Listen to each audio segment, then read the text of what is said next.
오늘 본문엔 베드로전서에 있는 이 말씀은 하나님께서 베드로 사도를 통해서 믿는 자들은 좀 이렇게 살았으면 좋겠다라고 명령하신 성도의 삶의 모습을 갖고 있습니다. 여러분, 우리가 자녀를 낳았을 때 다 기억하실 거예요. 자녀를 낳으면 애들이 엄마, 아빠 하면 얼마나 기뻐합니까? 특별히 돌잔치쯤 되면 애들이 엄마, 아빠 소리를 잘합니다. 그럼 막 좋아서 막 아주 예쁜 말들만 가르치려고, 꽃, 예쁘다, 뭐 이런 말들을 애들에게 가르쳐요. 우리도 그렇게 배웠을 거예요. 그런데 여러분 기억하시나요? 언제부터 여러분은 거짓말을 하기 시작하셨나요? 누구에게 거짓말을 배우셨습니까? 혹시 기억하시나요? 언제부터 욕하기 시작하셨습니까? 누가 욕을 당신들에게 가르쳤습니까? 저도 가만히 생각해 봅니다. 설교를 준비해 보면서 내가 언제부터 욕했지? 내가 언제부터 거짓말을 했지? 언제부터 내가 악하고 험한 말, 불평 이런 말을 했을까? 기억이 안 나요. 그런데 언젠가요, 저희 아내가 저에게 얘기하더라고요. 여보, 당신 이런 말들은 좀 고쳤으면 좋겠어요. 어떤 거예요? 당신 잘 기억을 못하고 인지를 못하는 모양인데 당신 입에 달고 사는 말이 피곤해 죽겠다 이 말이에요. 깜짝 놀랐어요. 저는 그 말을 제가 쓰는지 몰랐어요. 그래서 친구들한테 물어봤어요. 야, 내가 이 말을 자주 쓰냐? 피곤해. 피곤해 죽겠다. 짜증나. 그걸 자주 쓴대요, 제가. 깜짝 놀랐어요. 저는 그 말을 제가 쓴다고 생각하지 않았거든요. 그런데 툭 하면 피곤해 죽겠다. 짜증나. 이 말을 참 많이 쓴다는 거예요. 내가 그 말을 하지 말아야겠다. 복되고 감사한 말들이 많은데 왜 그런 말을 할까? 여러분, 어른들이 이런 말을 합니다. 네가 매를 버는구나. 매를 벌어. 화를 불러들이고 매를 버는 말이 있는가 하면, 야, 너는 어떻게 모든 것이 그렇게 말 한마디 하나가 그렇게 은쟁반이 옷구슬 굴러가듯이 그렇게 복스러운 말들을 하냐? 복을 불러들이는 말이 있어요. 오늘 저녁에 집에 가셔서 가만히 한번 생각해 보세요. 여러분들은 화를 불러들이는 매를 버는 말들을 많이 쓰는 사람들입니까? 아니면 복스럽고 참 기쁜 말들을 많이 쓰시는 분들인가요? 나는 그냥 그거 내가 의미 없이 한 거야. 야, 이놈의 시기야. 내가 의미 없이 내가 얘를 욕하려고. 아니야, 나 아닙니다. 내 말이 저주하고 원망하고 불평하는 말들이 많고 욕하는 말들이 많고 툭하면 거짓말 밥 먹듯이 하고 변명 밥 먹듯이 하고 죽겠다, 짜증나, 이놈의 짓고서 이런 말 잘하는지 아니면 복스러운 말들을 많이 하는지. 여러분, 이게 굉장히 중요한 게요, 민수기 14장 28절에 보면 하나님께서 뭐라고 말씀하시는지 아세요? 이스라엘 백성들이 하도 원망만 하고 불평만 하고 욕하고 저주하고 이러니까 이스라엘 백성들은 자기들이 그렇게 말하는지 지금 모르고 있는 거예요. 하나님이 뭐라고 말씀하시냐? 민수기 14장 28절에 알았어, 니놈의 자식들이 한 말 내가 그대로 듣는 그대로 너에게 갚아주리라, 이런 표현이신 거예요. 이스라엘아, 내 귀에 들리는 대로 너에게 행하리라.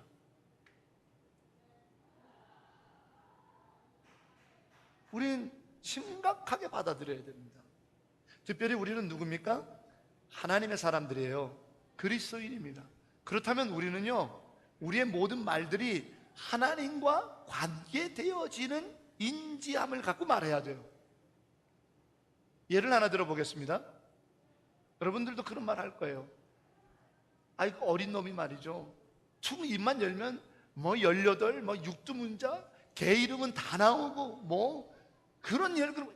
여러분들은 어떻게 생각하십니까? 초등학교 아이가 막 그런 말을 쓰고 돌아다니면서 에이, 인생 뭐 있어? 아이씨, 뭐 같다, 이러면서 이런 말을 애가 하고 있다고 생각하면 여러분 속으로 다 그렇게 동일하게 말하시고, 네 부모는 도대체 누구냐? 넌 도대체 집에서 무슨 거 배웠냐? 그 아이가 하는 말을 가지고 그 아이의 부모와 연결시킵니다. 그렇지 않나요? 그렇지 않으세요? 혀도 차면서 널 보니까 네 부모가 집에서 어떻게 하는지 알겠다, 이런 말 한다고요. 그러면 있는 자인 우리, 하나님의 자녀된 우리가 어떤 말을 하느냐는 누구와 연결되어 있냐면 자연히 하나님과 연결되어 있어야 돼요. 그런데 하나님과 연결된 우리가 죽겠다 하나님이 살아계신데 왜 죽습니까? 하나님과 연결된 우리가 왜 원망과 불평이 먼저 나와야 되나요? 하나님이 살아계시는데. 올해가 종교개혁 500주년입니다 마틴 루터가 위텐베르크 성당에다가 95개조 라틴어 반박문을 써붙이면서 종교개혁이 시작된 지 500년이 됐다고요. 근데 종교개혁을 일으키고 마틴 루터가 여러 사람들이, 특별히 교황청에서 로마 교황이 죽이겠다고 하니까 도망가고 벌벌벌 떨고 있었어요. 그때 마틴 루터의 아내가 호통치면서 등짝을 딱 때리면서 뭐라 그런지 아세요? 하나님이 죽었습니까? 루터한테 그렇게 얘기했어요. 하나님이 죽었습니까? 당신을 부르신 전능하신 하나님이 살아계시는데 이 어두운 방구석에서 무엇하고 있습니까? 그렇게 호통을 쳤을 때 루터가 정신이 번쩍 들어서 다시 나오게 됐어요. 마찬가지입니다, 여러분. 우리가 하나님이 마치 안 계시는 것처럼 말하고 살아요. 그러니 하나님 말씀하십니다. 민수기 14장 28절. 네가 한 원망, 불평, 욕, 험담, 저주 그대로 너에게 임하게 하리라. 네가 나를 부인했지? 네가 나를 없는 것처럼 말했지? 내가 너 나 없이 한번 살아봐. 복 없는 자로 살아봐라. 내 귀에 네 목소리가 들리는 대로 너에게 행하리라. 우리 말들을 점검해야 돼요. 오늘 말씀에 보니까 예수님 뭐라고 말씀하셨냐면요, 8절에 마음을 같이하여 동정하며 형제 사랑하고 불쌍히 여기며 겸손하라. 9절에 악을 악으로 욕을 욕으로 갚지 말고 복을 빌라. 여러분, 가능하신가요, 이 삶이? 저는 설교 준비하면서 이 말씀을 읽을 때마다 나 이거 불가능할 것 같아요, 하나님. 이거 설교 못할 것 같아요, 하나님. 그런데 8절, 9절도 힘들은데 10절, 11절에는요 혀를 금하여 악한 말을 그치고 거짓말하지 말라. 11절에 악에서 떠나 선을 행하고 누구든지 화평하라. 다시 한번 묻겠습니다. 여러분, 가능하신가요? 근데 여러분, 오늘 본문 3장 9절을 한번 보세요. 3장 9절요.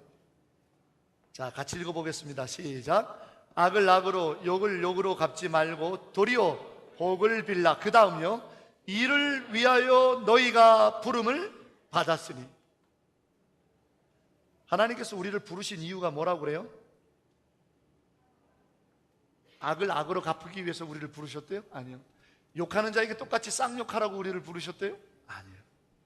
나를 저주하는 자에게 똑같이 저주를 퍼부라고 우리를 부르셨대요? 아니요. 내가 너를 부른 이유는 이 한 가지니 악을 악으로 욕을 욕으로 갚지 말고 축복하라고 내가 너를 불렀다. 그러니 이렇게 살아야 되는 거예요.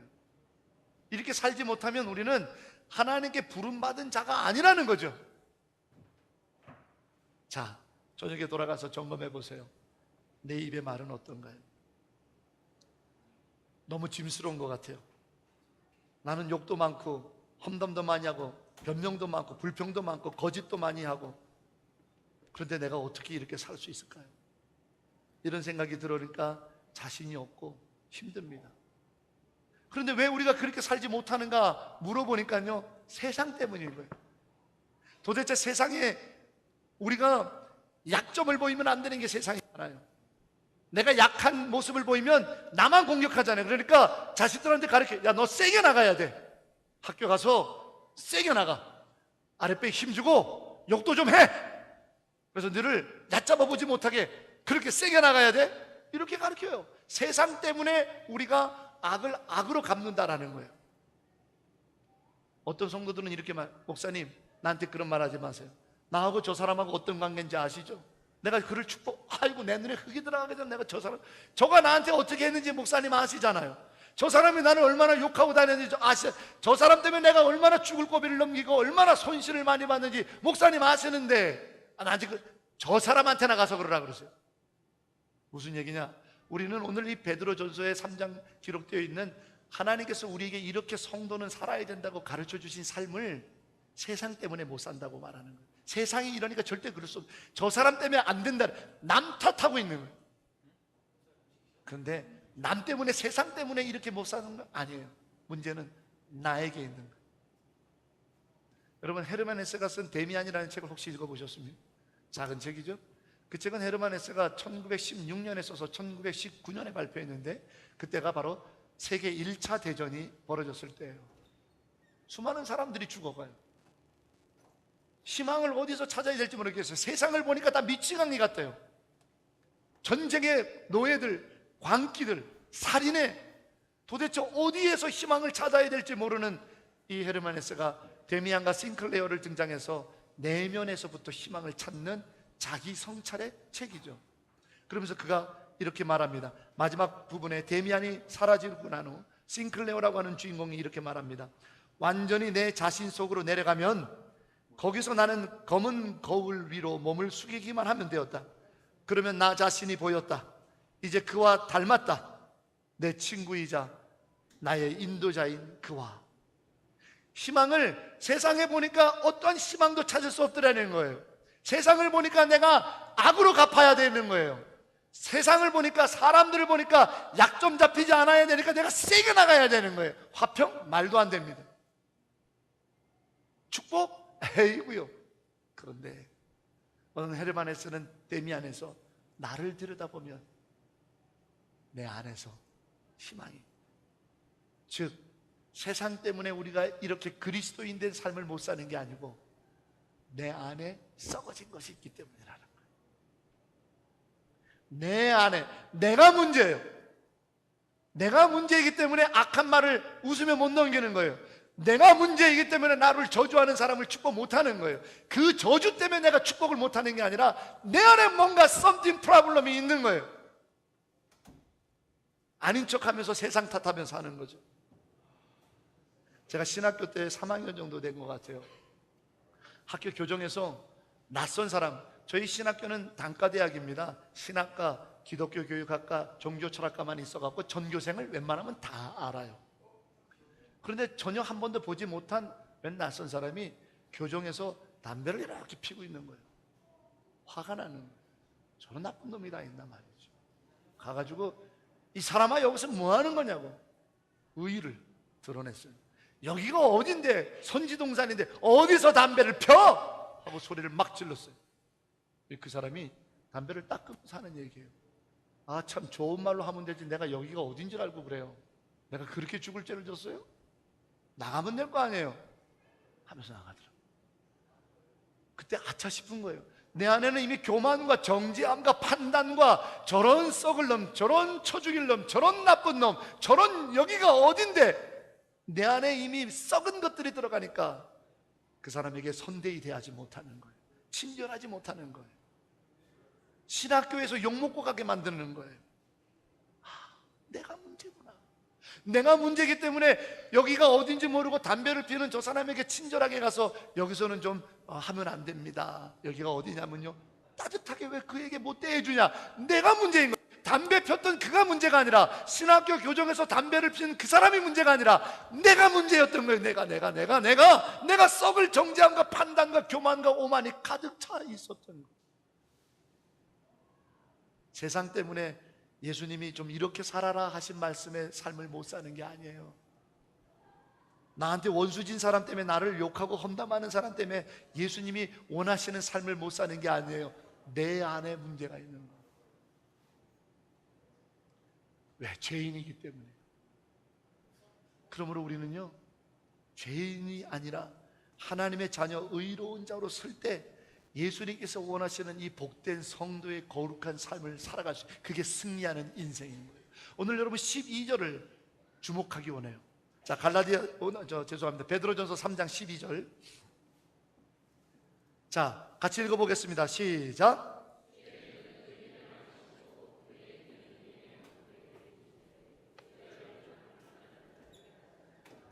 아멘. 자, 여러분 좀 힘이 들더라도 주목해 보시기 바라요. 굉장히 중요한 본문이에요. 주의 눈이 의인을 향하시고 주의 귀가 의인의 간구를 들으신다고 써져 있어요.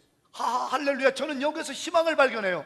오만과 교만과 가득 찬 썩어진 것들이 가득한 내가 예수님께서 원하시는 성도의 승리하는 삶을 살 수 있다라는 희망의 근거를 이 말씀에서 보는 거예요. 왜? 주님께서 의인의 모습을 바라보시고 주님께서 의인의 간구함을 들으신다는 거예요. 왜요? 도우시려고 그러는 거죠. 죽은 자도 살리시고 없는 것도 있는 것으로 부르시는 전능자께서 도와주시려고요. 어떻게? 예수님께서 원하시는 이 거룩한 승리하는 인생의 삶을 살아갈 수 있도록요. 여러분, 아이들을 길러요. 갓난아이가 조금만 잉 해도 달려갑니다. 똥 쌌구나, 갈아줍니다. 갓난아이가 조금만 잉 해도 울룩합니다. 배고프지? 젖병을 물립니다. 왜요? 사랑하는 내 자식에게 집중하는 거예요. 그 필요를 채워주고 도와주기 위함이죠. 전능하신 천부 하나님, 하늘의 하나님께서 우리를 왜 쳐다보십니까? 우리에게 왜 귀를 기울이십니까? 도우시려는 거죠. 여러분, 이사야 38장에 보면 히스기야 왕이 나옵니다. 히스기야 왕이 병들어 죽겠다고 사망 선고를 받습니다. 사망 선고를 받는 히스기야가 벽을 향해서 눈물로 막 기도합니다. 살려달라고요. 왜? 이제는 어떻게 할 수가 없는 상황이 돼버린 거예요. 그때 이사야 38장 5절에 뭐라고 기록되는지 아세요? 여호와 하나님께서 말씀하여 가라사대, 히스기야야, 내가 네 눈물을 보았고, 히스기야야, 내가 너의 부르짖음을 들었도다. 오늘 12절 말씀하고 똑같지 않아요? 전능하신 주께서 우리를 바라보고 계시고, 그래서 나의 눈물을 보셨고, 전능하신 주께서 우리에게 귀를 기울이시고, 그래서 우리의 신음을 들었다는 거예요. 그러면서 이사야 입술을 통해서 하나님 말씀하십니다. 히스기야야, 네가 15년을 더 살리라. 할렐루야. 한계를 넘어서게 도와주시겠다라는 거예요. 그렇습니다, 여러분. 우리는 이제 의인이 되면 되는 거예요. 죄된 나는 하나님이 원하시는 삶을 살 수가 없어요. 그러나 내 속에서부터 의인이 되면 전능자가 바라보시고 전능자가 귀를 기울이셔서 나를 도우시니 내가 오늘 말씀처럼 나를 저주하는 자를 축복할 수 있는 넉넉한 은혜가 있는 거예요. 모든 자와도 화평할 수 있는 기쁨이 내 안에 넘치게 되는 삶을 살 수 있는 거예요. 좀 당당하게요. 째째하게 욕하는 사람 똑같이 욕하고 같이 붙들고 멱살 잡고 싸움 박전하며 이런 지능탕으로 살지 말고 축복하며 기쁨으로 감사하며 살 수 있는 삶이 성도의 삶이잖아요. 좀 그렇게 살라고 하시는 거잖아요. 내가 의인이 되면 주님이 나를 지키시고 도와주시기 때문에 가능하다라는 거예요. 그럼 우리가 어떻게 의인이 될 수 있습니까? 여러분, 갈라디아서 2장 16절을 한번 살펴봅시다. 신약성경 갈라디아서 2장 16절입니다.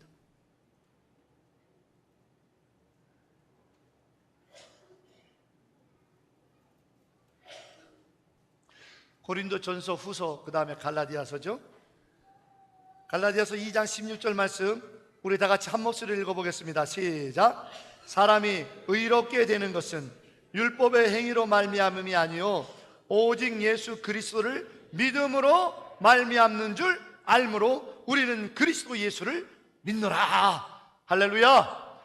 자, 보세요. 갈라디아서 2장 16절에 성경이 말합니다. 사람이 의롭게 되는 것은 어떻게 된다고요? 우리의 행함이 있는 율법 때문이 아니라 예수 그리스도를 믿음으로 우리가 의롭게 된대요.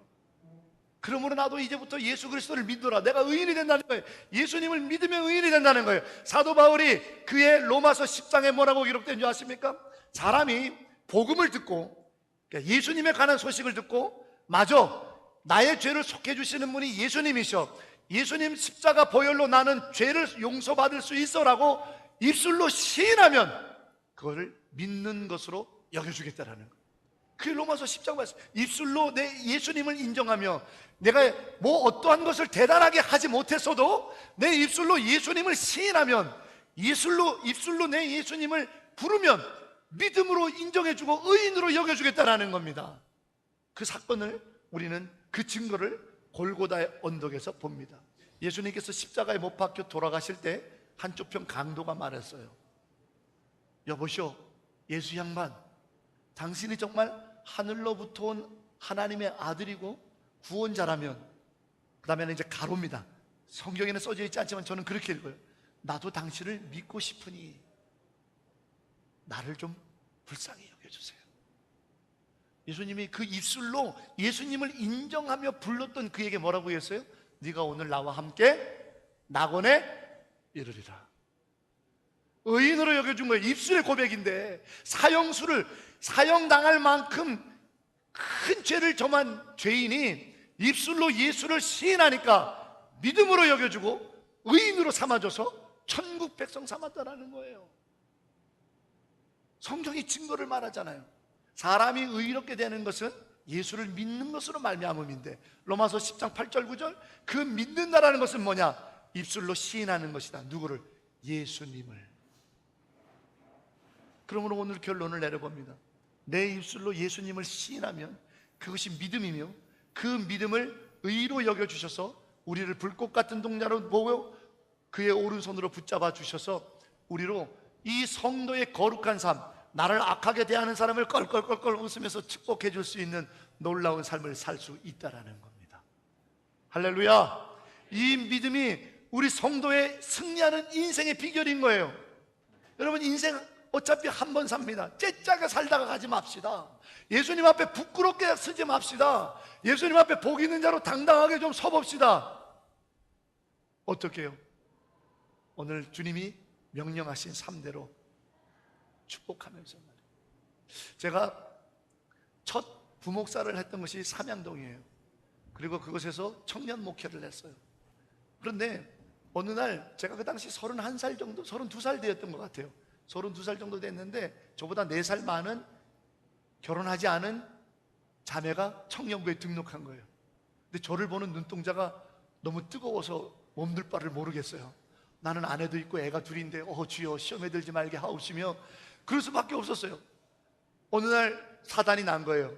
주일날 예배 끝나고 그 자매가 찾아와서 목사님 할 말이 있대. 아이쿠야, 올 곳이 왔구나. 주여, 내가 이 자매를 상처 입지 않도록 잘 타이르게 해주십시오.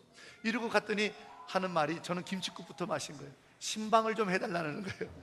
무슨 신방이냐 했더니 자기 아버지가 6개월째 코마, 의식 없이 누워 계시다는 거예요. 식물인간으로. 아버지를 좀 신방해서, 목사님이 기도할 때마다 내 마음이 뜨거운데 목사님이 오셔서 내 아버지를 위해서 기도해 주셨으면 좋겠다라는 거예요. 그래서 마음속으로 회개하면서, 주여, 내가 이 자매를 잘못 알았습니다. 회개하면서, 그래 내가 가만 어딘데? 그랬더니 전라북도 일이랍니다. 전라북도 익산, 그것까지 와달라는 거예요.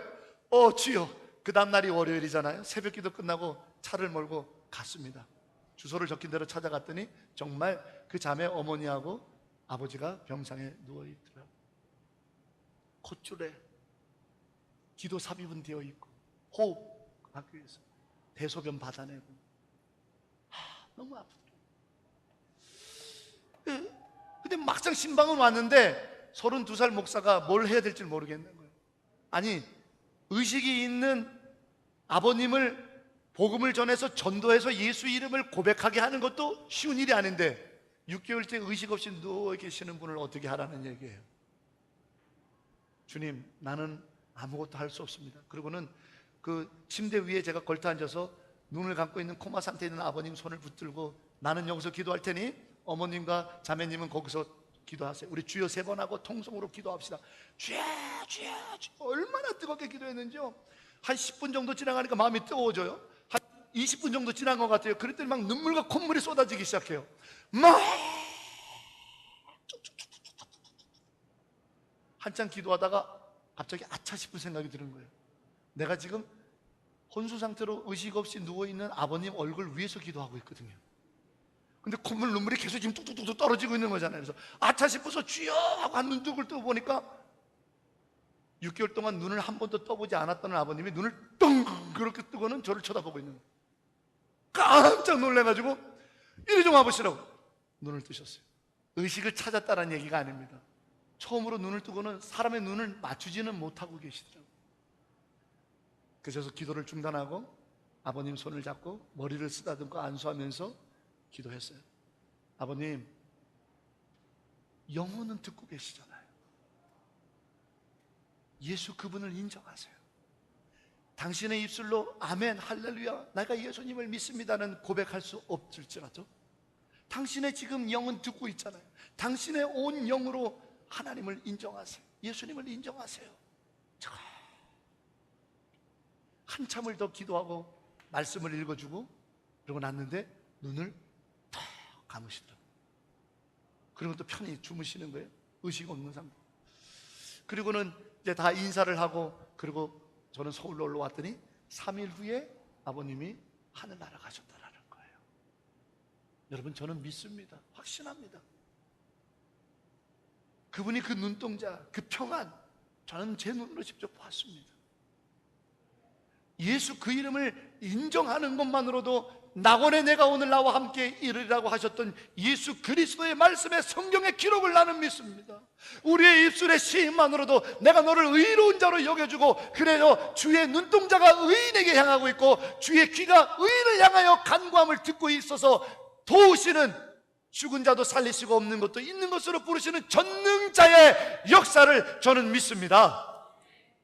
여러분, 제가 신방했던 그 아버님처럼 목사가 와가지고 당신의 입술로는 고백할 수 없더라도 영으로 고백하세요, 그런 처지의 신방을 받고 싶으세요? 아니요. 내가 노래할 수 있을 때, 내가 말할 수 있을 때, 내가 찬송할 수 있을 때, 내 입술로 똑똑하게 말할 수 있을 때 나는 예수님을 믿습니다. 나는 예수를 인정합니다. 예수님의 십자가 보혈로 나는 구원을 받습니다. 할렐루야. 여러분의 입술로 예수 그리스도에게 증언하고 고백하시는 주님의 의로운 자가 되시기를 주의 이름으로 축원합니다. 그러면 됩니다. 그러면 우리는 이 거룩한 승리하는 인생의 삶을 살 수 있습니다. 나를 저주하는 자를요, 껄껄껄껄 웃으면서 가갖고 축복합니다 할 수 있다니까요. 재산 때문에 사안이 죽이니 했던 형제한테 가서 껄껄껄껄 웃으면서 화평하며 다 가져 할 수 있다니까요. 왠지 아십니까? 나에게는 전능자가 계시기 때문에. 나에게 질병이 와서도요, 내가 질병 걸린 나의 몸을 축복할 수 있다니까요. 왜? 나는 이것이 끝이 아니니까. 영생하는 부활을 확신하기 때문에. 가난요? 나는 가난도 축복할 수 있습니다. 왜? 전능자가 나를 도우시면 내가 열심히 일하면 이 가난을 극복할 날이 반드시 있다라는 걸 믿으니까. 할렐루야. 왜 축복 못합니까? 왜 화평 못합니까? 왜 즐거워하지 못합니까? 왜 승리하는 인생을 살라고 했던 예수 그리스도의 성도의 거룩한 삶이 우리에게 불가능합니까? 가능합니다. 내가 입술로 주의 이름을 부르고 인정합니다. 왜 부부간에 아픈 말들을 주고받아야 되나요? 왜 부모 자식 간에 원수 지는 말들을 해야 되나요? 왜 교우들끼리, 왜 사업하다가, 왜 성도들끼리, 왜 샘터원들끼리, 왜 목사와 성도들이 반목하고 대립하고 가면 서로 뒷얘기만 하고 나쁜 얘기만 하며 살아야 합니까? 그건 거룩한 성도의 삶이 아니잖아요. 오늘 예수님 베드로 사도의 입을 통해 말하잖아요. 욕을 욕으로, 화를 화로, 저주를 저주로 하지 말고 축복하라, 화평하라, 겸손하라, 동정하라, 사랑하라. 우리 힘으로는 안 됩니다. 내 안에 거듭한 거짓들이 참여했기 때문에. 그러나 내가 내 입술로 예수 그분을 인정하면 그분이 내 안에서 역사하기 시작합니다. 저는 그래서 오늘 담임 목사로서 여러분들에게 예수님을 인정할 말 한마디를 여러분에게 축복으로 권면합니다. 여러분 사는 날 동안 이 한마디, 예수님을 인정하는 이 마디를 절대로 놓치지 마십시오. 그 위대한 한마디가 바로 할렐루야입니다. 아멘. 여러분, 할렐루야는 동사 할랄과 명사 야흐라고 하는 단어에 합쳐집니다. 할렐루야라고 하는 말의 볼 뜻은 세 가지입니다. 첫째, 내가 여호와 나의 주님을 찬양합니다. 둘째, 내가 여호와 나의 주님을 자랑합니다. 셋째, 내가 여호와 나의 주님을 감사하며 영광 올립니다. 이것이 할렐루야라고 하는 뜻이에요. 요한계시록에 보면요, 마지막 날에 승리한 주의 성도들이 천상의 예배를 드리면서 외치는 찬송이 하나 있습니다. 그게 바로 할렐루야입니다.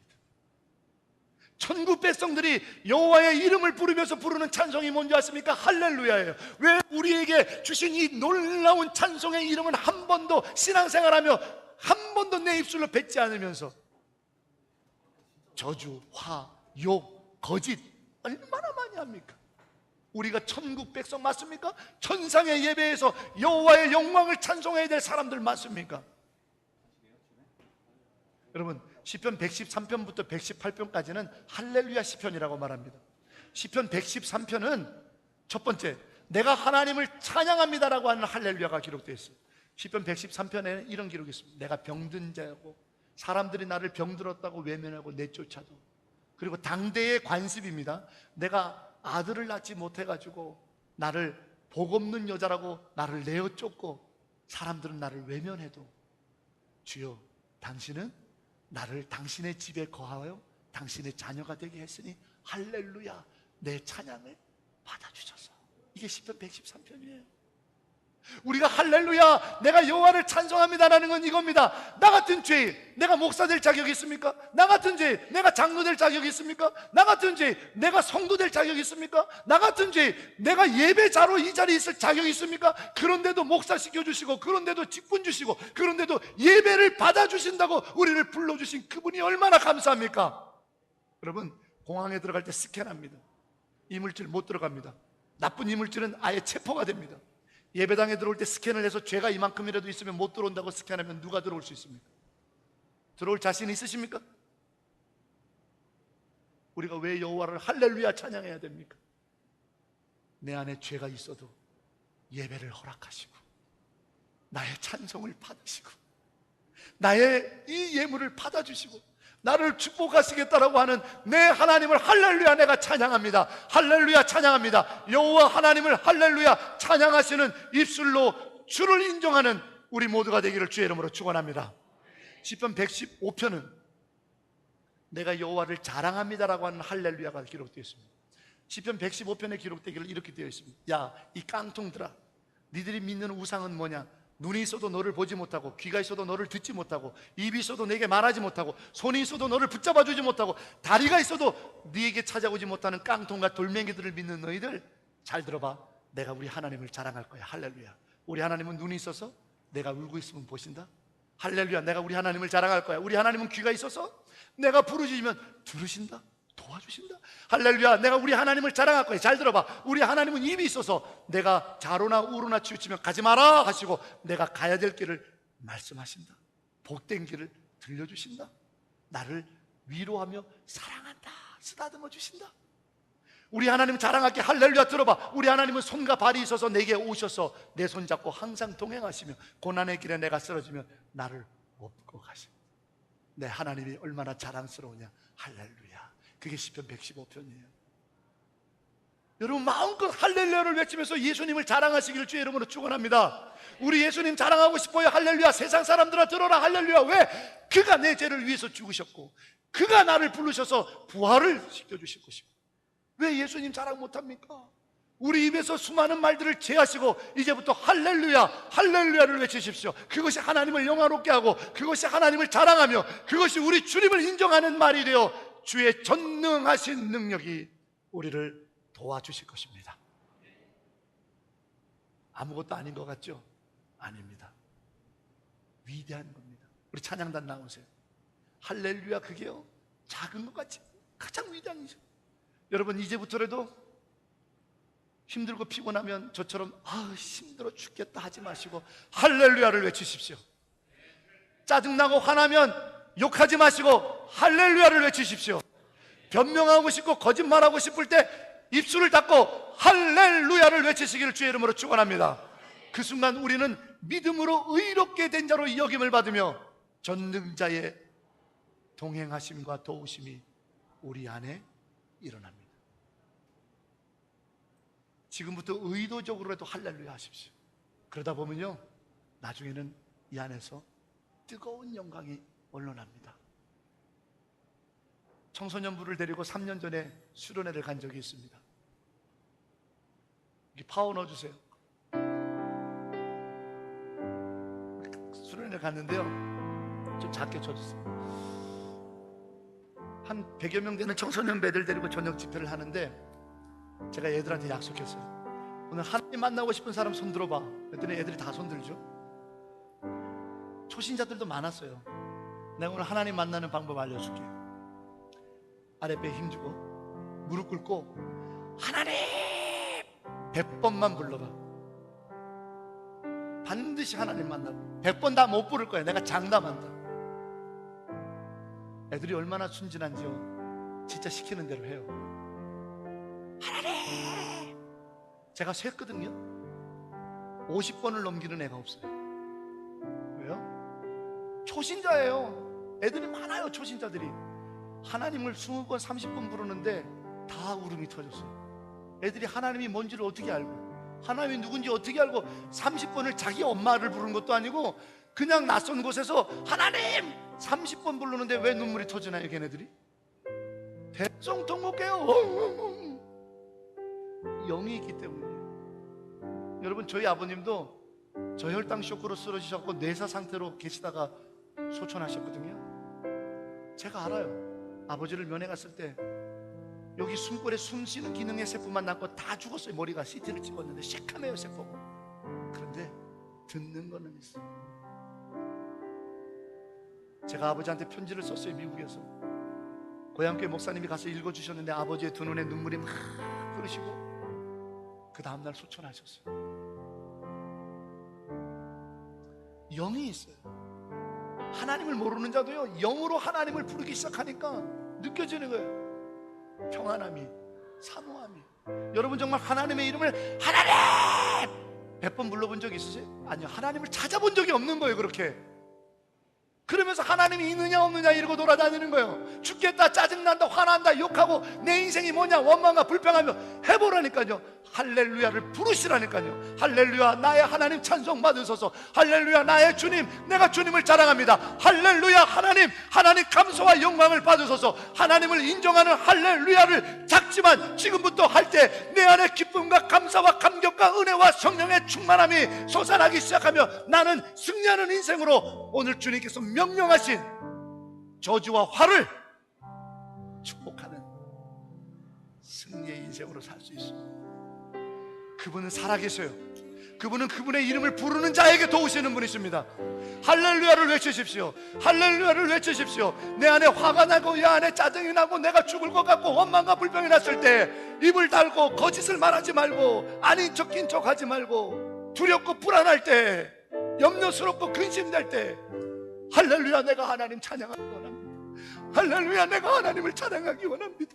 할렐루야, 내가 하나님을 감사하며 영광 돌리기 원합니다. 할렐루야, 하나님 나를 보소서. 하나님 나의 눈물을 기도를 들으소서. 하나님 나의 부르짖음을 들어주소서. 할렐루야, 할렐루야, 할렐루야, 할렐루야를 외쳐보세요. 하나님이 여러분을 가만 놔두시나? 아니요. 의인에게 귀를 향하시고 의인에게 눈을 향하신다고 분명히 오늘 쓰고 계세요. 부르지 않기 때문에 오시지 않는 거예요. 할렐루야를 부르셔서 참으로 값지고 승리하는 인생을 사는 우리가 되기를 주의 이름으로 축원합니다. 할렐루야.